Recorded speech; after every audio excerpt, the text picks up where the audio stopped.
Hello and welcome back to a personal code of conduct. This is why I don't like recording directly on Anchor. I just lost like 15 minutes of audio, and I'm like, fuck. Don't leave Anchor while you're recording. I don't think I can do that anymore. And I can't remember the train of thought. Just know it was basically jumbled. That's why I'm not like in misery. I wasn't pouring out my heart. So basically, in summary, the 15 minutes I lost was like, I don't know what the fuck I promised last week. But I promised myself last week, but I don't think I've done any of it, and I'm not going back to last week's podcast to listen to it. But like, I was kind of bummed that like this podcast had become more of like a weekly vlog. How am I using vlog because I'm a YouTube person? A weekly audio blog about like an adult that is not doing her utmost best, even though she makes a decent amount of money for a third worlder. She could do more with her life. She could live in a more comfortable situation. I don't know, she could do more with her life. She could live in a more comfortable situation. She could be a vibe. She could travel and visit like countries. Like if you just get a Schengen visa, you could just like maybe like for like a month you could do like, oh, I'm going across Europe and eating food, but the way you be fat and too much pastries. But I don't know, maybe you get a day pass to a gym for every country you visit, or every hotel you have must have a gym. I don't know, see me planning things and living in it's not that I'm living in poverty, but it's time I take my data analysis skills, data engineering skills, and sort of data science skills to the next level and seek for foreign opportunities. I don't know, like, see me putting this. What if my employer is listening to this podcast? I remember I had this concern in my previous place of work, and I was like, oh my god, no, misery, horror, fuck. I'm tired of what existence, because like that Milan Bridge is looking really sexy to jump off, because I'm in a that's the thing, when you ascribe to nihilism, it's very easy to lose the optimism part of your optimistic nihilism. I remember like this one time that I had put like, I feel like various core elements of a philosophy is not necessarily complete. I said I hope to react and relate with others with stoicism, but I don't want to think of others with stoicism, because frankly being a stoic is they seem to be assholes in their minds. Ubuntu to think of others, but to react to others, stoicism. Long-term, a bullshit term called long-term hedonism, where the goal is to maximize pleasure, and to properly maximize pleasure, you need to be aesthetic looking, and to be aesthetic looking, you have to make some sacrifices. You need to make a lot of money, and to make a lot of money you have to make some sacrifices. So it's like a long-term hedonistic approach while still understanding the simple pleasures of today. But then again, I'm failing woefully, and I'm going with short bursts of dopamine. Shame.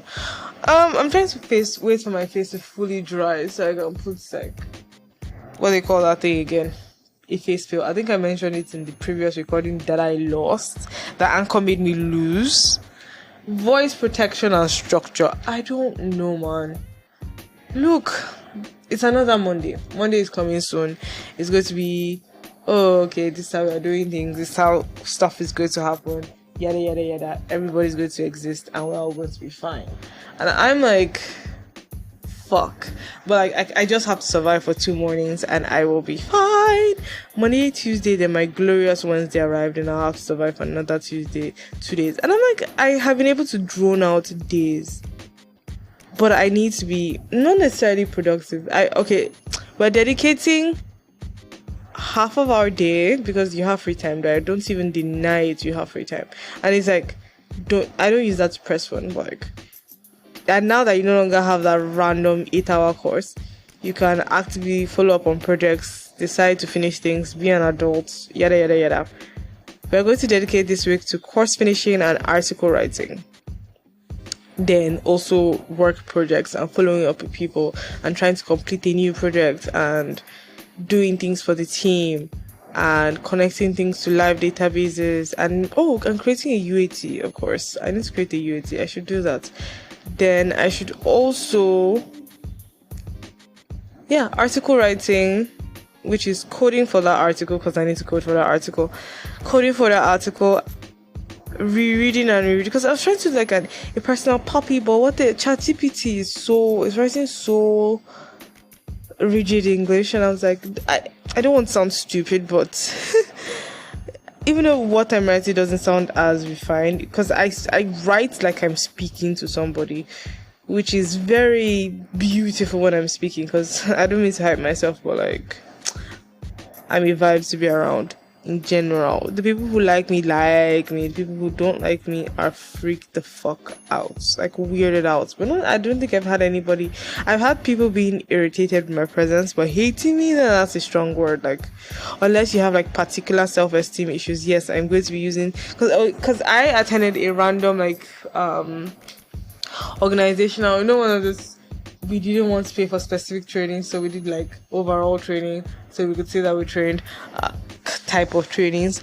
And the dude was like, when somebody says, like, tries to put thoughts in your head, like, you can't hate me, because if you hate me, it means you have low self-esteem and it has nothing to do with me.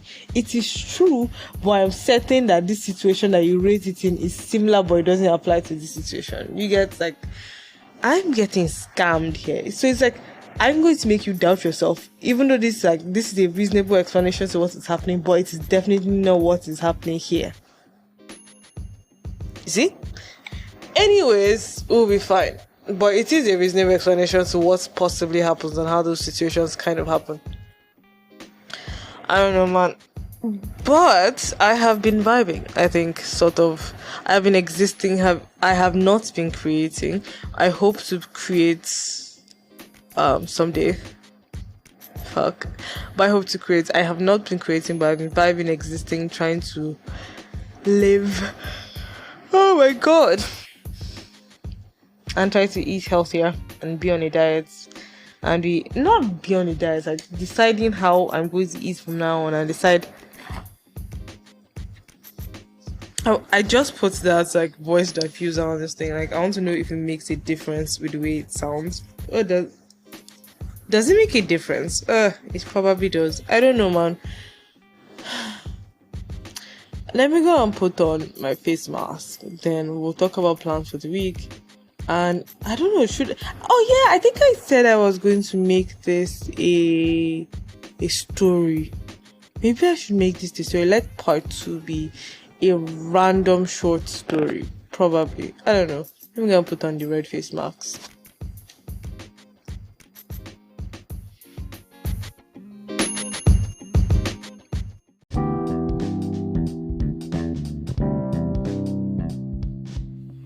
Anyways, I have my red whatever on my face, and I'm so fucking okay. I said how I was going to like randomly tell a story for like 8 minutes. I have no story to tell, but let me give you a generic story outline. Okay, back to my high fantasy story that came the other time. Where are my main characters? My main characters have met each other, I think. Or I don't know if they met each other or if they're already at the temple. Then we have a 13-year-old Eshufola comes to pick her up, who is introducing himself as her senior martial brother. She's 8. I don't want them to be adults. That's the reason why I want to write from the perspective of an 8-year-old who's seen fantastic things. But like, now that I think about it, I don't remember anything about being 8 years old.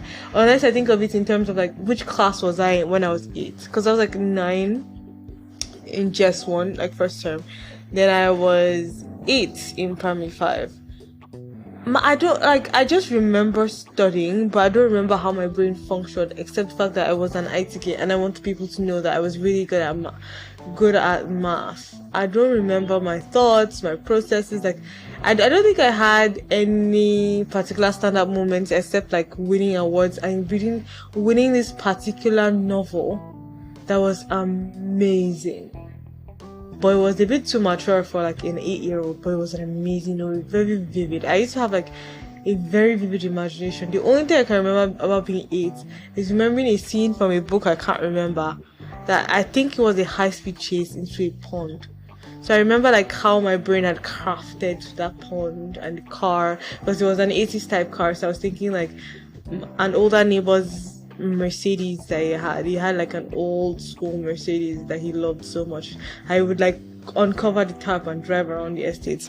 Anyway, I need to like figure out how to write from the perspective of an 8-year-old. And 8-year-olds are not stupid. That's the thing. Like I'm tempted to just go baby voice and weird, but like I was learning algebra at 8, so 8-year-olds are not stupid. I think I was very confident in my algebra, even though I learned it on my own, because like all I don't think algebra was. No, I was confident in my algebra, I think. Yeah, or was it quantitative reasoning? I remember there was this primary school textbook that focused aggressively on making sure you thought well, and we were able to relate to functions and mathematics and all that kind of rubbish. Anyways, or was it my GS something textbook that I had gone through advanced calculus? The thing is, I didn't understand advanced. I knew how to do differentiation eventually because the differentiation was so easy to figure it out. It was integration that was like fucked up. I don't even think I remember how to do integration by parts or any type of complex integration. Differentiation is just babe. That was very off point. Anyways, I'm gonna give a general outline to the last high fantasy novel I've written, and maybe an outline to a space novel I wrote. And things my thoughts are always so all over the place, and my brain is so much faster that it's easier for me to just say the story out than for me to type, because oh my god, the English would be terrible because I write like I talk. Off points everywhere, scattered. But like I somehow write beautifully when it's an official project and it's part of my KPIs, and I'll get fired if it's not like adult. Anyways, so you're sitting now. This is they meet. Our main character and her senior martial brother meet, and they begin a journey. I wanted to like find a way, like different monsters that they meet across along the way. They meet different monsters across the way. They meet their fellow senior martial brothers. And because the Lord issue is missing, one of the sect master, then they go and meet like the oldest one that has communed with issue, and he tells them that issue is missing. And I don't know why you're telling a 13-year-old. No, you're telling a 113-year-old and an 8-year-old. Because like the 113-year-old has said, like all of them decide to stay at dynamically different age ranges, and they all operate in a certain form of a different aspect of hedonism, duality, randomness of choice, and all the things that issue basically speaks of. While the other people in the different sects are like focused on the more serious aspects of their gods and that kind of vibes. Because it's like a large-scale world I wish I knew how to build based on Yoruba mythos, but I will try. I think I should try. Maybe this should become like the story podcast if my mind can stay in one place. Anyways,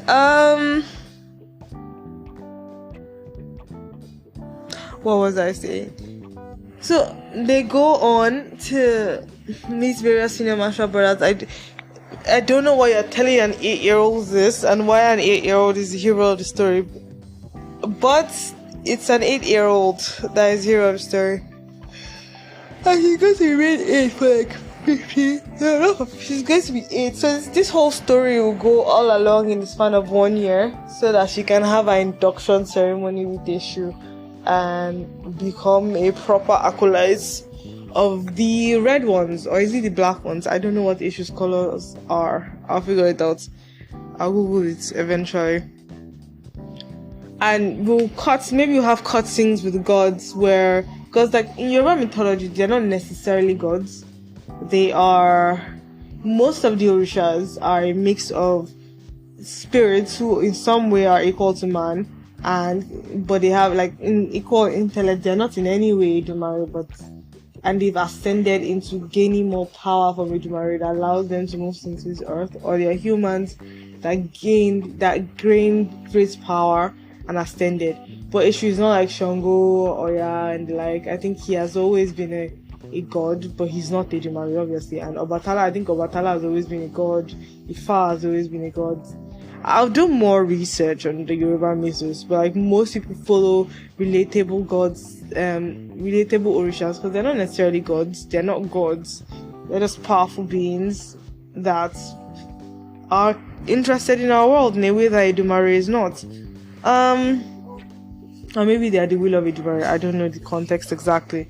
And we tell ourselves that our heroes, and that's the one thing. How do I write an adventure novel with an 8-year-old, a 113-year-old, some people peppered around at different ages? And the 113-year-old is not going to be like the most junior Marshall brother. He's going to be like maybe second or third Marshall brother, because like I think he just wants to stay like pre-puberty, because he hasn't really decided what is hedonistic charm, and he's kind of terrified of what comes after puberty.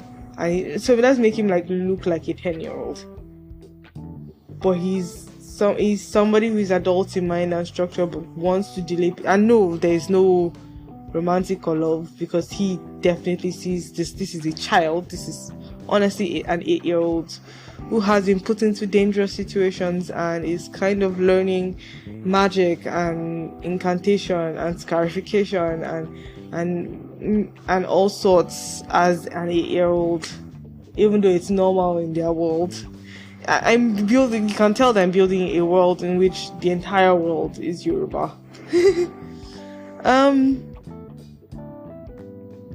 Then the other outline, I don't know if I've mentioned this thing. For some reason, for a short period, I was obsessed with the idea of a relator in space. He's from an alien race that is a warrior race, but he doesn't give two shits about the warriorness. He just wants to sell things, live comfortable in a nice space penthouse, and be a vibe. So like the whole story is like somebody from his race gathers him up and he's like, oh, like she's trying to convince him to join a war, yada yada, and he's like, this is bullshit. And there's supposed to be somehow, that's the thing, I can't visualize this, somehow adventures in between. He ends up with the chick and they stop the war from happening, and it's their own people's fault, and he doesn't want people to do something fucking stupid. Like, we can be things other than a warrior race, you know. Then another recurring story, like when I tried to write in SS2, that I lost the book and my mom sold the laptop I was typing it on when I came back from boarding school. It was supposed to be a Percy Jackson-esque type story, and I was writing an illusion of what I thought co-ed schools were, because I went to an only girls school, so I didn't know how. I wanted my main characters to be a group of people, with like maybe the focal points being a young teenager. I wanted them to be 15, and I was actually 15, and I wanted to write. But I think I didn't know what other 15-year-olds did, or like the thought process of a 15-year-old boy. Like, was I dehumanizing him? Was I making him one-dimensional? What is even in your head? How do you react to things? Because I'm going to write you the way I react to things, and I don't exactly know if it's different. But the whole point of the thing is that he was supposed to be I think I wanted my country not necessarily to be the richest, but in that story, it is kind of like an upper middle income country, rather than like at least an upper middle income country. All the entire, but like, because I wanted comfort, I wanted trains to be in my story, but like it was still going to be a bus. So like they were going across into a small town, and they're visiting relics. Then they find themselves falling into a cave. I don't know the geography of Yoruba land, and I don't know if that's possible. And somehow they find themselves falling into a cave. I don't know. At that point, I didn't know whether they discover a great evil is happening, and because their acculturation. Mine was just an acculturation to my hometown. I wanted there to be an acculturation across different node points in Africa, maybe West Africa, and they have to gather relics, or less the world is going to get destroyed. So like, basic outline, I don't know story. I should ask ChatGPT to write me an entire novel. Yeah. How do I approach the story? And it was going to be cool names, vibes, energies, the like. Anyways, Oh fuck, I think I bent my shoulder. I should go and wash my face. But that's like the part size and outline.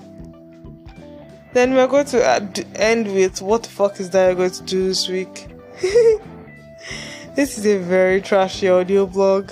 Ah, fuck. Basically an audio blog at this point. Bye. Let's go and wash this thing off my face and do my skincare. Fuck.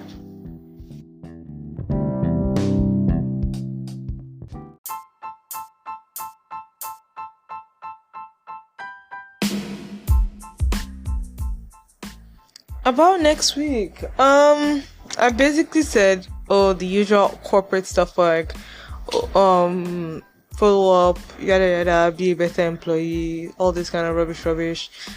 Do I want to start socializing with people? I don't know. But, and the personal stuff like, write an article every day. Write an article every day. Or every 2 days. An article every 2 days. Finish your Coursera courses. Like, you have free time-ish. Like, projects are not exactly booming. Things are not exactly stressful. Nobody's currently pressing your neck. Like, the year hasn't really, kicked off. I don't know if this diffuser is working, but it probably makes a big difference. I don't know, man. I'm tired. It's another work day, and I should ideally do yoga after this. I'm going to burn my face. I know I'm going to burn my face. Because I rinsed it off, but it still doesn't feel like I rinsed it off. Oh well, I'll be fine. But why? I don't know. Then what else did I say I was going to do next week? Hopefully stick to a reasonably healthy way of eating. I think I eat reasonably healthy. Maybe not shredded healthy, but really healthy vibe. I like vegetables. So far they are seasoned to all hell. I need to actually get more protein and even reduce my carbs even further. Fuck. Anyways, we're going to live this week. I'm going to live it well. The thing is, I want to live every minute and say I lived it consciously. I didn't just sit down and let my mind wander off or let my mind consume or just be there aimlessly. I wanted that to read this novel, I made a conscious choice. To watch this video, I made a conscious choice. I just have probably less than 70 years. And okay, I'm 25. Way less than 70 years left. And I want to live it well. Because of all the chemicals and the pesticides and foods that I'm eating, eat all the vegetables in the world. I'm in a third world country. There's a ridiculous amount of pesticides in my food. It'll be fine. It just has to be fine. And what is going to happen next week, Sunday? I don't know.